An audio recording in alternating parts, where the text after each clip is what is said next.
નમસ્કાર મિત્રો, આજે થઈ છે 5 જૂન અને વાર થયો છે શુક્રવાર.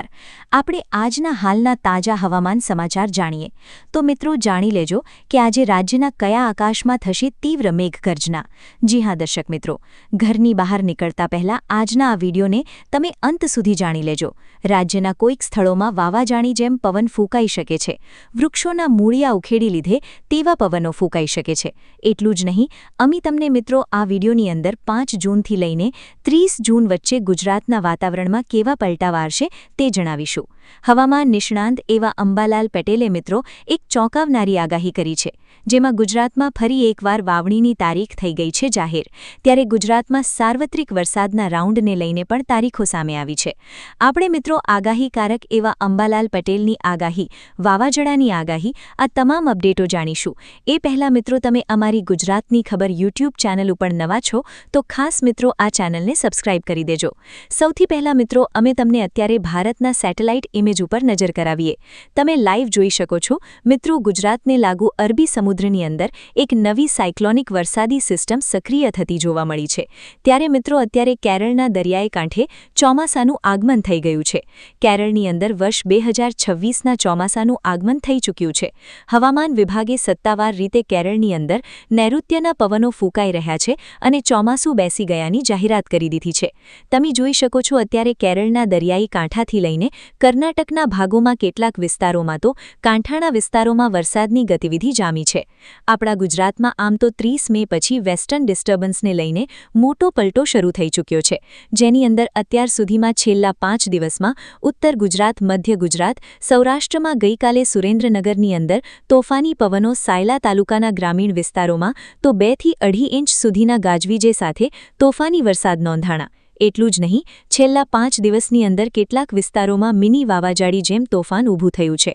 વેસ્ટર્ન ડિસ્ટર્બન્સ અમે તમને અત્યારનું લાઈવ સેટેલાઇટ પિક્ચર બતાવી રહ્યા છીએ, જેમાં રાજસ્થાનના આ વિસ્તારમાં હજુ પણ ગાજવીજવાળા વાદળો સાંજ દરમિયાન બને અને ત્યારે ફરી ગુજરાતના સરહદી કાંઠાના જે ભાગો છે તમે જોઈ શકો છો.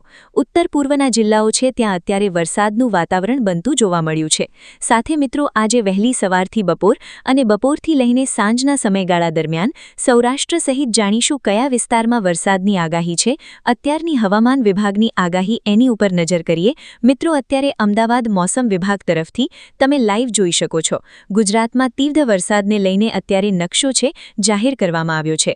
ઉત્તર પૂર્વ ગુજરાતના ભાગો, મધ્ય ગુજરાત, દક્ષિણ ગુજરાતના અને સૌરાષ્ટ્રના વાતાવરણની અંદર અત્યારે છૂટાછવાયેલા જિલ્લાઓની અંદર અનેક સ્થળોમાં ગાજવીજ સાથે હળવાથી મધ્યમ વરસાદની આગાહી મિત્રો વ્યક્ત કરવામાં આવી છે. આ વિસ્તારોની અંદર અત્યારે ચેતવણી, જેમાં સંભાવના સૌથી વધારે મિત્રો તમે જોઈ શકો છો બનાસકાંઠા, અરવલ્લી, મહીસાગર, દાહોદ જિલ્લાની અંદર તમે જોઈ શકો છો. પંચમહાલના વડોદરા લાગુના જે વિસ્તારો છે ત્યાં ખેડા છે, મહીસાગર, અરવલ્લી, ગાંધીનગર, મહેસાણાના વિસ્તારથી લઈને મિત્રો મધરાત્રિ દરમિયાન અંદર અમદાવાદનું વાતાવરણ પણ પલટાઈ ચૂક્યું છે. સાથે મિત્રો તમે જોઈ શકો છો દક્ષિણ ગુજરાતની અંદર હવે પછી 5 જૂનથી લઈને મિત્રો જો વાત કરીએ તો 7 જૂન સુધી યથાવત રહેશે વરસાદની આગાહી. ભરૂચ, સુરત, નર્મદા, ડાંગ, આ સાથે નવસારી, વલસાડના જિલ્લાની સાથે સૌરાષ્ટ્રના અને સુરેન્દ્રનગર, આ સાથે બોટાદના વાતાવરણની અંદર અન્ય સૌરાષ્ટ્રના દરિયાઈ કાંઠાના વિસ્તારમાં તમે જોઈ શકો છો ભાવનગર, અમરેલી સહિતના રાજકોટ, સુરેન્દ્રનગરના વાતાવરણમાં અત્યારે અસ્થિરતાવાળું વાતાવરણ જોવા મળી રહ્યું છે. સાથે મિત્રો અત્યારે તમે લાઈવ જોઈ શકો છો વરસાદની ગાજવીજ સાથે વરસાદની આગાહી વ્યક્ત કરવામાં આવી છે. 40થી લઈને 50 કિલોમીટર પ્રતિ કલાકની ઝડપે તોફાની પવનો ફૂંકાઈ રહ્યા છે. ઉત્તર ગુજરાત, મધ્ય પૂર્વ ગુજરાત, દક્ષિણ ગુજરાત અને સૌરાષ્ટ્રના કેટલાક જિલ્લાઓની અંદર હવામાન વિભાગ તરફથી ગાજવીજ સાથે મેઘરચનાની આગાહી વ્યક્ત કરી છે. સાથે મિત્રો આજે વહેલી સવારથી જ ગુજરાતના વાતાવરણમાં અસ્થિરતાવાળું વાતાવરણ જોવા મળ્યું છે. તમે લાઈવ જોઈ શકો છો હવે પછીની કલાકોમાં દક્ષિણ ગુજરાતના ભાગોની અંદર વાતાવરણમાં છૂટા છવાયેલા વરસાદ પડે તેવી સંભાવના વ્યક્ત કરવામાં આવી છે. વરસાદનું જોર કચ્છ, બનાસકાંઠા, પાટણ, મહેસાણા જિલ્લાની અંદર અત્યારે વરસાદનું જોર ઘટ્યું છે. જે સફેદ કલરનો ભાગ તમે જોઈ શકો છો ત્યાં અત્યારે વાતાવરણ સૂકું છે. અરવલ્લી, મહીસાગર, દાહોદથી લઈને પંચમહાલ ઉત્તર પૂર્વના જે ભાગો છે, મધ્ય વડોદરાથી લઈને વલસાડના છે, તાપ્તીના ઘણા બધા વિસ્તારો છે, ત્યાં તમે જોઈ શકો છો આગામી દિવસોની અંદર આગામી 3 કલાક માટે વરસાદની સંભાવના છે. સૌરાષ્ટ્રના ગીર સોમનાથના દરિયાઈ કાંઠાના ભાગોમાં પણ છૂટાછવાયેલા વરસાદની અત્યારે શક્યતા દર્શાવવામાં આવી છે. હવામાન વિભાગના જણાવ્યા અનુસાર મિત્રો, તમે અત્યારે નકશા ઉપર જોઈ શકો છો બદલાતા વાતાવરણને લઈને તીવ્ર થંડરસ્ટોર્મની એક્ટિવિટીના ભાગરૂપે આપ સૌ મિત્રો જોઈ શકો છો આવનારી કલાકોમાં વરસાદની માત્રામાં અને વિસ્તારમાં ઘટાડો થતો જોવા મળવાનો છે.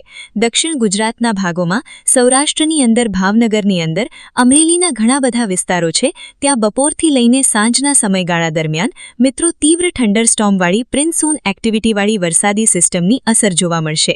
હવામાન વિભાગે આમ તો મિત્રો 10 જૂન સુધીનો જે નકશો છે રજૂ કર્યો છે.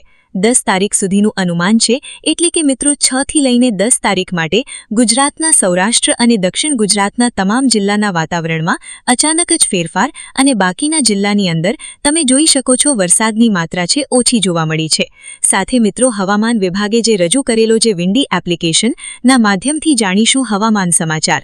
મિત્રો અત્યારનો તમે લાઈવ સેટેલાઇટ ઇમેજ જોઈ શકો છો કે આવનારી કલાકોમાં જેમાં ઉત્તર ભારતથી લઈને પૂર્વ ભારત, મધ્ય ભારતથી લઈને દક્ષિણ ભારતના વિસ્તારમાં વરસાદનું એલર્ટ જાહેર કરવામાં આવ્યું છે. જ્યારે ગુજરાતના ભાગોમાં વાતાવરણ ક્યારેક ચોખ્ખું જોવા મળી રહ્યું છે, તો ક્યારેક વરસાદી વાદળાઓ જોવા મળી રહ્યા છે. આમ પૂર્વ ગુજરાત, મધ્ય પૂર્વ ગુજરાતના વાતાવરણમાં વધુ વરસાદની સંભાવના જોવા મળી રહી છે, જેમને લઈને ગુજરાતમાં આવનારા દિવસોની અંદર વરસાદની ચેતવણી હવામાન વિભાગે પણ વ્યક્ત કરી છે. સાથે મિત્રો રાજ્યમાં કોઈક વિસ્તારોમાં ભારે વરસાદ પડી શકે છે. 6 તારીખના રોજ તમે જોઈ શકો છો હવામાન વિભાગે આગાહી વ્યક્ત કરી છે. બદલાતા વાતાવરણને લઈને ગુજરાતના ઘણા બધા ભાગોમાં ભારે તો વહેલી સવાર દરમિયાન વરસાદી વાદળાઓ જોવા મળશે. ત્યાર પછી મિત્રો ગુજરાતની અંદર વરસાદની ગતિવિધિમાં ધીમે ધીમે ઘટાડો થતો જોવા મળવાનો છે. મોડેલો ઉપર નજર કરી લઈશું. સાથે આવનારી કલાકોના ગુજરાતના કયા જિલ્લાની અંદર પવન ફૂંકાશે અને ખાસ તીવ્ર થંડરસ્ટોર્મ સાથે મેઘરચના સાથે વરસાદની શું આગાહી વ્યક્ત કરવામાં આવી છે. ઉત્તર ગુજરાતના, પૂર્વ ગુજરાતના વાતાવરણની અંદર વરસાદી વાદળાઓ છે બંધાતા જોવા મળી રહ્યા છે. તીવ્ર મેઘરચના શરૂ થતી જોવા મળવાની છે. વરસાદી તોફાન આપણા ગુજરાતના ઉત્તર પૂર્વ ગુજરાતના જિલ્લાઓમાં એન્ટ્રી મારતું હોય તેવા દ્રશ્યો સામે આવ્યા છે. ખાસ કે મિત્રો તમે જોઈ શકો છો બનાસકાંઠા છે, ખેડબ્રહ્મા છે,